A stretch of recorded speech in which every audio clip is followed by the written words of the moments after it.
Hello, welcome to the Art of Leadership Lessons in Leadership series. Today is lesson number one. Lesson number one is the foundation, Ductus Exemplo. That's the Latin phrase that means lead by example. My good mentor, Socrates, that I never got to meet, as you can see in the books behind me, I'm pretty fond of these ancient philosophers. Socrates would say, if you're going to talk about something, you got to define the terms.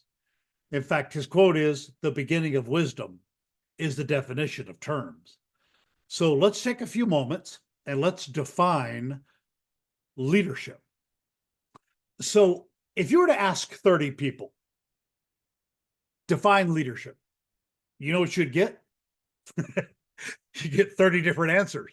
Of course you would, because everybody has their own knowledge principles, their own frame of reference, that when they see that, they call that leadership. So what is that? How do we define that term? Well, I think that we might start looking. Here is Warren Bennis. He's one of my heroes, and again, a mentor that I never got to meet. But let me read for you a quote from him about this topic on leadership. Of all the hazy and confounding areas in social psychology, leadership theory undoubtedly contends for top nomination. Probably more has been written and less is known about leadership than any other topic in the behavioral sciences. Boy, does he lay it out there. Leadership. Everybody's got their own take on it. Everybody writes about it. Just all kinds of literature on it. And nobody can define it. In fact, if you look up other authors in leadership, here's what they'll say.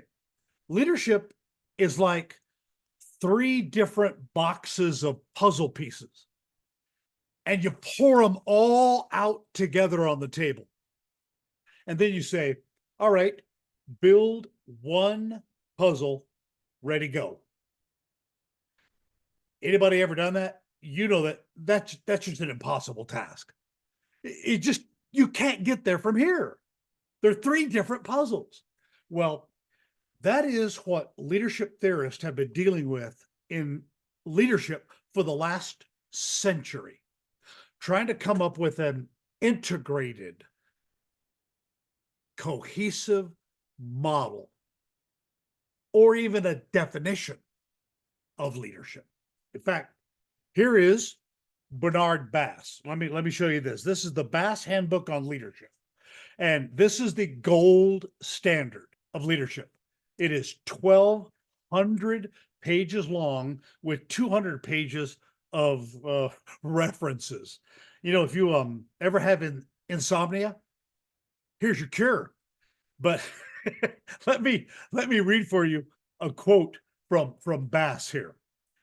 Bass writes, in industrial or educational or military settings, and even social movements, leadership plays a critical, if not the most critical role. And it is therefore an important subject for study and for research. Well, you'd expect a guy who wrote a tome like this to say that it's important to study. And frankly, it is. So let's go to, say, Amazon or Google. That's what I would do. So go to Amazon, type in leadership. You know what you get? 60,000 books on leadership. And it limits it to 60,000. It's been that for the last over a decade. Well, then you say, well, okay, let me go to Google and put in leadership and hit enter. You know what you get? I know, I just did it today. 6.94 billion resources. Yeah, billion with a B. So if you're going to get through 60,000 books and 6.94 billion resources, you probably better get started. So I'm like, you have got to be kidding. How do we come to an understanding of what this leadership is? Well, let's go to the dictionary. Look up Webster New Collegiate Dictionary. You look up leadership, and you know what you find? I think this is one of the reasons we have trouble teaching leadership in our culture. What you find is it tries to define leadership as a noun, right? A person, place, thing, or idea.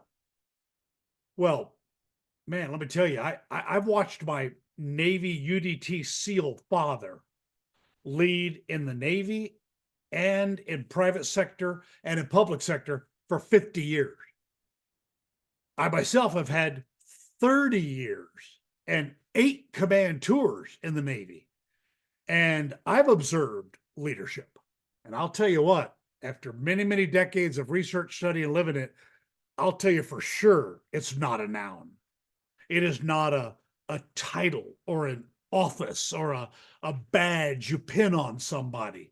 No, no, no, no, no. Leadership is a verb. In fact, if you look at the etymology of the term, it goes all the way back to the Old English. And the Old English term for leadership means to act or to move along or to initiate action or to cause to go along one's way. That's one of my favorite. Leadership is causing others to go along the way.